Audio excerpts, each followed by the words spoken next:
Look, check. Firstly, I'd like to thank Pastor Dan and Beck for this opportunity to share my testimony about my life before and after coming to Christ. So the name is Sifo. I was born and raised here in Auckland, New Zealand. I'm full Samoan. I was fortunate to have both my parents to begin with only me and my older sister at the time.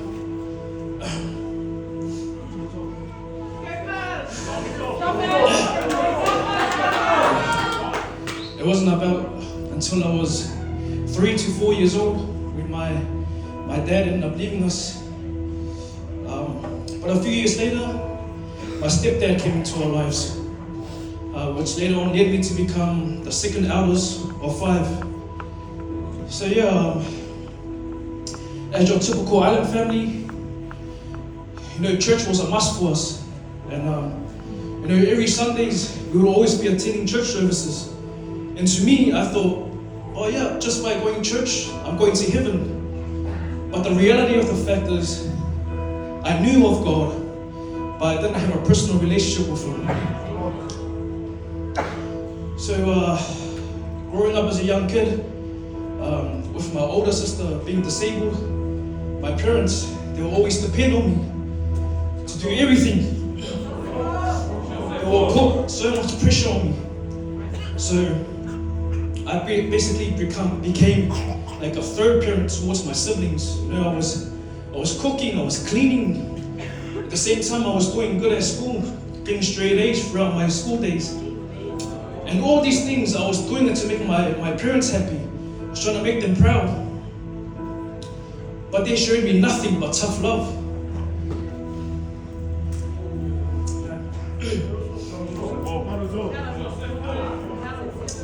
They never showed me any acknowledgement, any appreciation for everything that I was doing.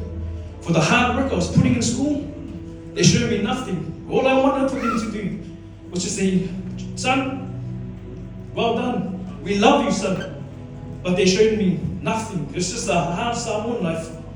So that led me to gain a lot of anger and hate towards my parents, which led me down a dark path.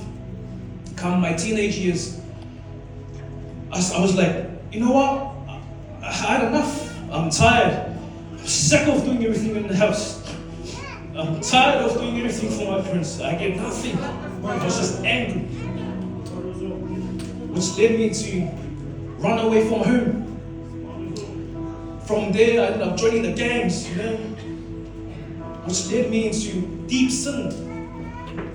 So I was doing all these things, these criminal activities. I was fighting with rival gangs over territory. I was smoking, drinking, partying, doing all sorts of different drugs, not knowing that what I was doing was leading me to a devil's hell. A few years after that, not long after that, I ended up meeting my partner at the time. So we ended up having a few kids of our own. But I was still filled with hate, anger. At that time, I was raged with violence. And I ended up bringing that upon my family. I ended up being abusive to my partner. I was physically abusive towards my children. And then she had enough. She was like, we're done now. I can't do it anymore. So that week we were supposed to, split up. I even had to book a flight to move overseas to start a new life. We were done. But somehow, some reason, I ended up reaching out to a cousin of mine that was attending the Potter's House Church. He invited us out, and I thought, you know what? We'll go. We'll just go see how it is. In fact, we'll go to not let him down. After that, we can go our separate ways. Not knowing that when we showed up to that service that day, Pastor Dan was preaching on a sermon called Turning the Tides.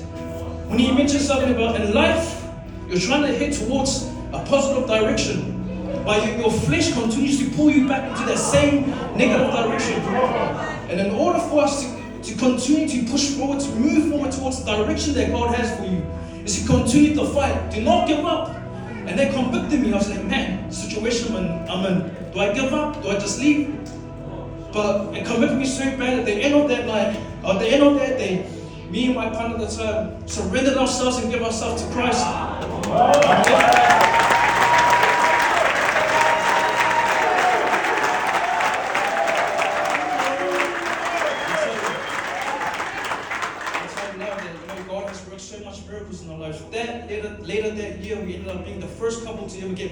this building. Earlier this year, I was blessed enough to be baptized. Not only that, but God has blessed us with a loving kingdom family who's always there for us, no matter the situation, no matter the situation they're in, they're always there for us. Amen. I'll tell you now, if you're here in this place right now, somehow your life relates to mine, Jesus Christ can set you free. He is the only way. He's the one